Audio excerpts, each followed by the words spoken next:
Management of hypertension in pregnancy.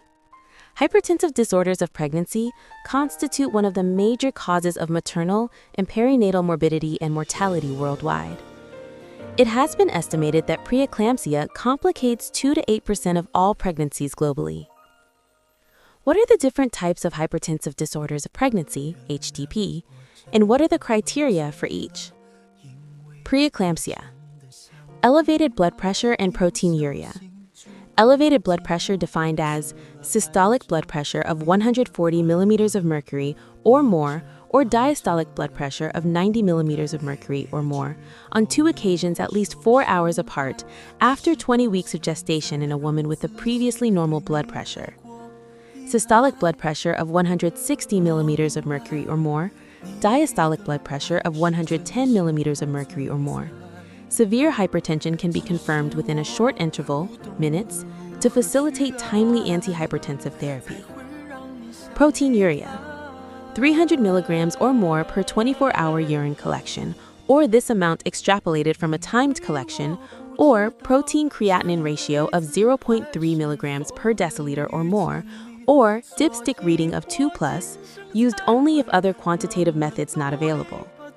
Or in the absence of proteinuria, new onset hypertension with the new onset of any of the following: thrombocytopenia, platelet count less than 100,000 times 10 to the 9th per liter; renal insufficiency, serum creatinine concentrations greater than 1.1 milligrams per deciliter, or a doubling of the serum creatinine concentration in the absence of other renal disease; impaired liver function, elevated blood concentrations of liver transaminases to twice normal concentration; pulmonary edema, new onset headache unresponsive to medication and not accounted for by alternative diagnoses or visual symptoms; eclampsia, new onset tonic-clonic, focal, or multifocal seizures in the absence of other causative conditions such as epilepsy, cerebral arterial ischemia and infarction, intracranial hemorrhage, or drug use; chronic hypertension, hypertension of any cause that predates pregnancy,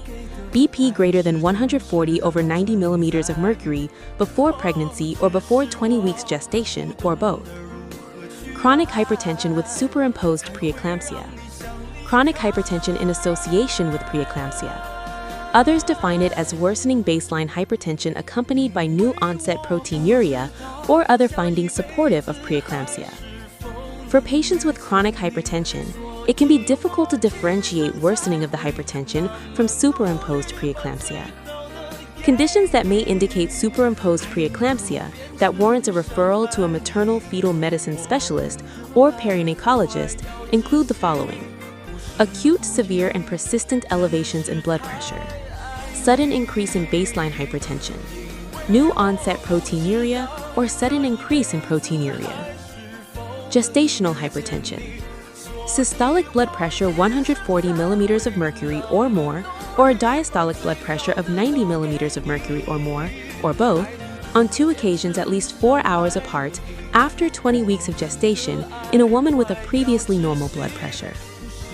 Hypertension without proteinuria or severe features develops after 20 weeks of gestation and blood pressure. Clinical question 21. What blood pressure threshold is used to define hypertension in pregnancy? Hypertension is diagnosed empirically when appropriately taken blood pressure is 140 millimeters of mercury systolic or 90 millimeters of mercury diastolic or above. Korotkoff phase 5 is used to define diastolic pressure. What antihypertensive agents can be used for urgent blood pressure control in pregnancy?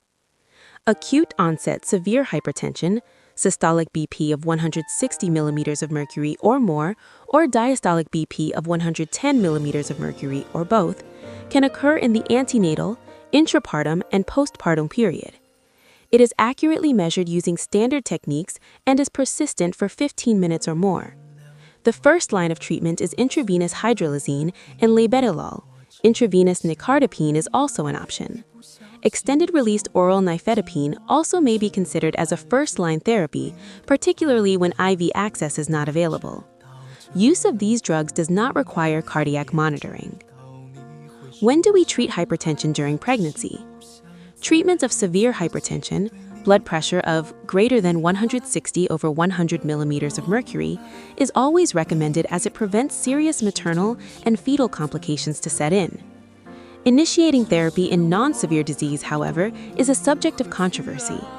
The NICE, ISSHP, and SOGC recommendation recommend therapy when the blood pressure remains above 140 over 90 millimeters of mercury, but the SOGC suggests a lower threshold in patients with other comorbidities. The ACOG recommends conservative management of non-severe disease, but stressed on the importance of control in the severe type. It is also important to avoid hypotension because the degree by which placental blood flow is auto-regulated is not established, and aggressive lowering may cause fetal distress. How is hypotension managed during the immediate postpartum and breastfeeding periods? Blood pressure should be recorded shortly after birth and, if normal, again within 6 hours.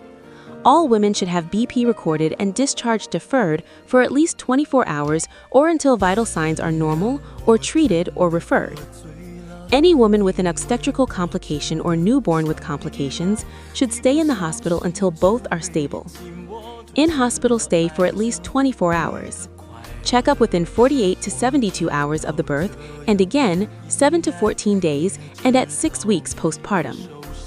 All women should be reminded of the danger signs of preeclampsia following birth, including headaches, visual disturbances, nausea, vomiting, epigastric or hypochondrial pain, feeling faint, or convulsions.